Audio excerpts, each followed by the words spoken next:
Hi everyone, welcome back to इनफ्लेक्चर्स। तो आज के वीडियो में हम कोलगेट स्कॉलरशिप के बारे में बात करने वाले हैं। सबसे पहले मैं आपको बता देती हूँ कि कौन कौन स्टूडेंट इस स्कॉलरशिप के लिए अप्लाई कर सकता है। तो अगर अभी आप क्लास 11th में हो, ग्रेजुएशन, डिप्लोमा, बीटेक या बीडीएस या वोकेशनल कोर्सेज कर रहे हैं, आप अप्लाई कर सकते हैं। अगर आप नेशनल, स्टेट या फिर डिस्ट्रिक्ट लेवल के स्पोर्ट्स पर्सन हैं तो आपके लिए भी ये स्कॉलरशिप है।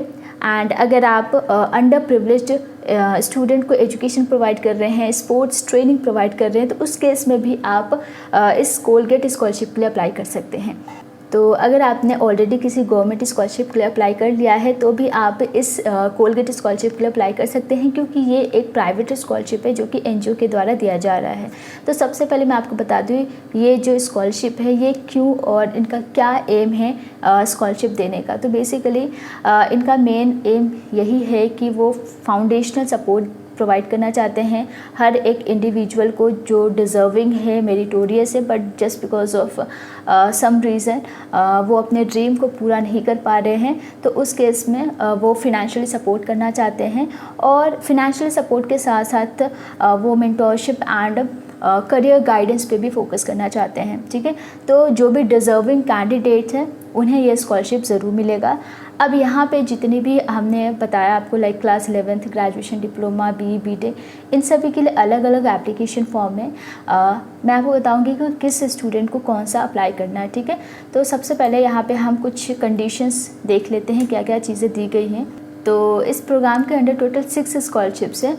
तो जिस भी स्कॉलरशिप के लिए आप एलिजिबल हैं आप उस पर्टिकुलर स्कॉलरशिप के लिए अप्लाई कर सकते हैं। यहाँ पे आप देख सकते हैं आपको 75,000 तक का स्कॉलरशिप मिलने वाला है और ये पर एनम आपको स्कॉलरशिप मिलेगा। लाइक अगर आप ग्रेजुएशन कर रहे हैं 3 और 4 ईयर का, तो आपको 3 साल या 4 साल ये स्कॉलरशिप मिलने वाला है पर ईयर। ठीक है, ऐसा नहीं है कि आपको सिर्फ 1 साल ये स्कॉलरशिप मिलेगा। ठीक है, तो आपके कोर्स के अकॉर्डिंग आपको ये स्कॉलरशिप मिलने वाला है। सबसे पहले यहाँ पे हम बात कर लेते हैं डेट्स की।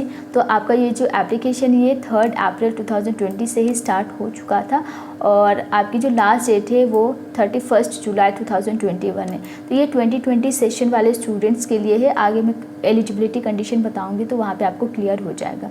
नेक्स्ट स्कॉलरशिप अमाउंट की बात करते हैं। तो आपको जो स्कॉलरशिप अमाउंट मिलता है वो आपके एजुकेशन के अकॉर्डिंग मिलता है।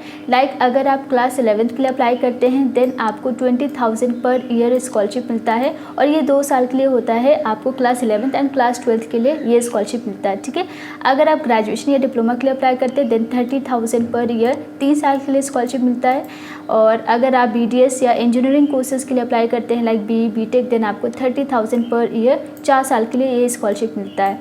और अगर आप 1 साल का वोकेशनल कोर्सेज करना चाहते हैं देन आप ये स्कॉलरशिप के लिए अप्लाई करते हैं तो 20,000 आपको 1 साल के लिए ये स्कॉलरशिप मिलता है। और स्पोर्ट्स पर्सन को 75,000 पर ईयर 3 साल के लिए स्कॉलरशिप मिलता है।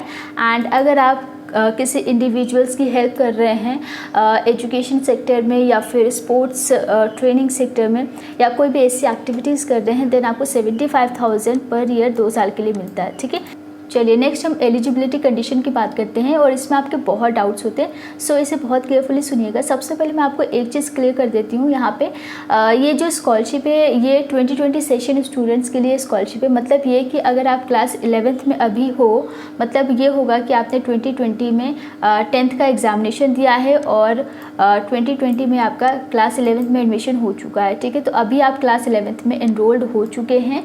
देन यहाँ पे आपका क्लास 10th में मिनिमम 75% है और आपकी फैमिली इनकम जो है वो 5 लाख से ज़्यादा नहीं है देन आप क्लास 11th के लिए जो स्कॉलरशिप है कोलगेट स्कॉलरशिप उसके लिए आप अप्लाई कर सकते हैं। सो ये आपकी बेसिक एलिजिबिलिटी कंडीशन है। इसी तरीके से अगर हम 3 ईयर ग्रेजुएशन या डिप्लोमा कोर्स की बात करें तो आपने क्लास 12th जो है वो 2020 में कंप्लीट कर लिया है, एग्जामिनेशन दे दिया, रिजल्ट आ चुका है और आपने एडमिशन ले लिया है। कहाँ? आपने 3 साल का ग्रेजुएशन या फिर डिप्लोमा प्रोग्राम में एडमिशन ले लिया है और आपके 12th में मिनिमम 60% होना मस्ट है। ठीक है, यहाँ पे आपका 10th में 75% चाहिए और यहाँ पे 12th में 60% चाहिए एलिजिबल होने के लिए। ठीक है, और एनुअल फैमिली इनकम आपका सेम है, 5 लाख से ज़्यादा नहीं होना चाहिए। ठीक है, इसके बाद आप यहाँ पे देख सकते हैं बीडीएस या फिर इंजीनियरिंग कोर्सेज़ के लिए लाइक आपका बीटेक बी प्रोग्राम के लिए अप्लाई करना चाहते हैं देन आपके 12th में मिनिमम 60% होनी चाहिए और 12th आपने 2020 में एग्जामिनेशन दिया है। ठीक है, और बाकी चीज़ें सेम हैं जो इम्पॉर्टेंट है वो आपका 60% है, राइट। और आपने एनरोलमेंट कर लिया है किसी न किसी इंजीनियरिंग कोर्स में या फिर BDS प्रोग्राम में, ठीक है। इसके बाद यहाँ पे देख सकते हैं वोकेशनल कोर्सेज के लिए, अगर आप 1 साल का वोकेशनल कोर्स कर रहे हैं, 2020 में आपने 12th का एग्जामिनेशन दिया है, 12th में मिनिमम 60% है, आपने एडमिशन ले लिया है वोकेशनल प्रोग्राम में, देन आप अप्लाई कर सकते हैं, ठीक है। फैमिली इनकम सेम है। उसके बाद अगर हम स्पोर्ट्स पर्सन की बात करें तो अगर आप अपनी कंट्री, स्टेट या डिस्ट्रिक्ट को नेशनल, स्टेट या डिस्ट्रिक्ट लेवल पे रिप्रेजेंट कर रहे हैं as a sports person, then आप एलिजिबल हो। और यहाँ पे 500 नेशनल रैंकिंग के अंडर आपकी रैंक है, या 100 स्टेट रैंकिंग, 10 डिस्ट्रिक्ट रैंकिंग के अंडर आपकी रैंक है, देन आप एलिजिबल हो। और यहाँ पे आपको डॉक्यूमेंट्स में जब हम बात करेंगे वहाँ पे आपको प्रूफ भी देना होता है इस चीज़ का। अगर आप किसी ऐसे स्पोर्ट्स अकेडमी से एफिलिएटेड हो, ठीक है, उस चीज़ का आपको प्रूफ देना होता है, ठीक है। तो आगे हम देखेंगे। इसके अलावा यहाँ पे जो स्कॉलरशिप है ये उन लोगों के लिए है जो अंडर प्रिविलेज्ड चिल्ड्रन को एजुकेशन प्रोवाइड कर रहे हैं, स्पोर्ट्स ट्रेनिंग प्रोवाइड कर रहे हैं, कोई ना कोई ऐसी एक्टिविटीज़ कर रहे हैं जिसमें दूसरों की हेल्प कर रहे हैं, तो उस केस में आप कोलगेट स्कॉलरशिप के लिए अप्लाई कर सकते हैं। और यहाँ पे आप देख सकते हैं क्या बेसिक रिक्वायरमेंट्स है। तो यहाँ पे अगर आप कोई एक्टिविटीज़ कर रहे हैं, लाइक आप, जो कि मैंने ऑलरेडी आपको बता दिया, ये सारी चीज़ें हैं, तो इसके लिए आपको प्रूफ देना होगा, ठीक है। और आप इकोनॉमिकली वीकर और moderate income group of society से बिलोंग करते हैं, देन आप एलिजिबल हो। एप्लीकेशन प्रोसेस की बात करें तो इसके लिए हम यहाँ पे जाएंगे। ये जो है आपको इसका लिंक डिस्क्रिप्शन बॉक्स में मिल जाएगा। करना क्या है आपको अपने अकॉर्डिंग, लाइक आप जिस भी स्कॉलरशिप के लिए एलिजिबल हो उसके लिए अप्लाई करना होता है। तो सपोज़ आप BDS प्रोग्राम कर रहे हैं, अभी फर्स्ट ईयर में हो। हाँ, एक और चीज़, अगर आप सेकेंड ईयर या थर्ड ईयर में हो तो भी आप एलिजिबल नहीं हैं। आप फर्स्ट ईयर में होने चाहिए, आप क्लास 11th में होने चाहिए। अगर आप वोकेशनल प्रोग्राम कर रहे हैं तो फर्स्ट सेमेस्टर में होने चाहिए। तो इस तरीके के यहाँ पे कंडीशंस है, ठीक है। तो BDS के लिए आप अप्लाई करना चाहते हैं तो सबसे पहले आपको इस पर क्लिक करना होगा, देन आप ये सारी चीज़ें रीड कर सकते हैं, सारी डॉक्यूमेंट्स देख सकते हैं यहाँ पे, और उसके बाद यहाँ पे अप्लाई नाउ कर सकते हैं।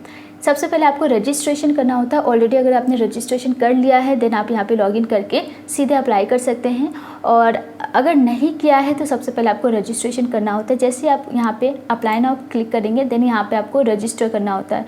तो रजिस्टर पर क्लिक करके आप रजिस्ट्रेशन कर सकते हैं। अदरवाइज़ आप यहाँ पे वॉच वीडियो देख सकते हैं, यहाँ पे आपको दिखाया जाता है किस तरीके से आपको रजिस्ट्रेशन प्रोसेस करना है, ठीक है। बाकी आप जिस भी कैटेगरी में आ रहे हैं आप उस स्कॉलरशिप के लिए अप्लाई कर सकते हैं। लास्ट डेट आपकी 31 जुलाई 2021 है, ठीक है। चलिए आगे देखते हैं यहाँ पे। ओके, यहाँ पे डॉक्यूमेंट्स की अगर हम बात करें तो अगर आप क्लास 11th में हो तो आपके लिए क्लास 10th की जो मार्कशीट है वो चाहिए होगी। फ़ी रिसिप्ट होनी चाहिए आपके पास, यानी कि अभी अगर आपने क्लास 11th में एडमिशन ले लिया है आपके पास कोई ना कोई फ़ी रिसिप्ट होगी। अगर नहीं है तो आप बोनाफाइड सर्टिफिकेट भी दे सकते हैं, एडमिशन लेटर भी दे सकते हैं, ठीक है। पासपोर्ट साइज़ फ़ोटोग्राफ होनी चाहिए, वैलिड गवर्नमेंट ID होनी चाहिए, फैमिली इनकम प्रूफ चाहिए होगा। और अगर आप फिज़िकल डिसेबिलिटी में आते हैं देन आपको डिसेबिलिटी सर्टिफिकेट देना होता है, ठीक है। इसके बाद ग्रेजुएशन की अगर बात करें या डिप्लोमा की तो यहाँ पे 10th एंड 12th की मार्कशीट चाहिए होती है, बाकी सारी चीज़ें सेम हैं, ठीक है। उसके बाद यहाँ पे आप देख सकते हैं BDS एंड इंजीनियरिंग कोर्स के लिए भी सब कुछ एग्जैक्टली वैसा ही है। डॉक्यूमेंट्स ऑलमोस्ट सबका सेम होता है, लेकिन जो स्पेशल केसेस होते हैं उसमें थोड़ा सा लाइक यहाँ पे अगर हम देखें स्पोर्ट्स पर्सन के लिए वो स्पोर्ट्स सर्टिफिकेट देना होता है। अगर आप नेशनल, स्टेट, डिस्ट्रिक्ट किसी भी लेवल के स्पोर्ट्स पर्सन हो देन आपको वो सर्टिफिकेट देना होगा, या फिर आप किसी भी स्पोर्ट्स अकेडमी या स्पोर्ट्स कोच से अफिलिएटेड है तो उसका भी आपको प्रूफ देना होता है। एंड यहाँ पे आप देख सकते हैं इसके लिए आप अगर किसी NGO के लिए आप काम कर रहे हैं, ठीक है, तो उस केस में आप NGO का जो रजिस्ट्रेशन नंबर होता है या फिर एसोसिएशन का जो रजिस्ट्रेशन नंबर होता है वो आप दे सकते हैं। तो इस तरीके का डॉक्यूमेंट्स आपको देना होता है। इसके अलावा आप यहाँ पे भी जाके चेक कर सकते हैं क्या क्या डॉक्यूमेंट्स चाहिए होगी, ठीक है।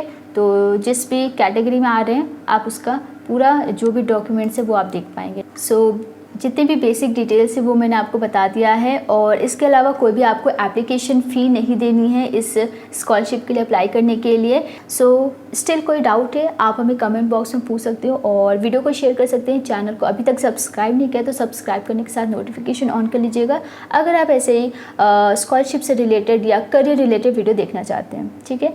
तो आज के लिए बस इतना ही। Thank you so much and take care.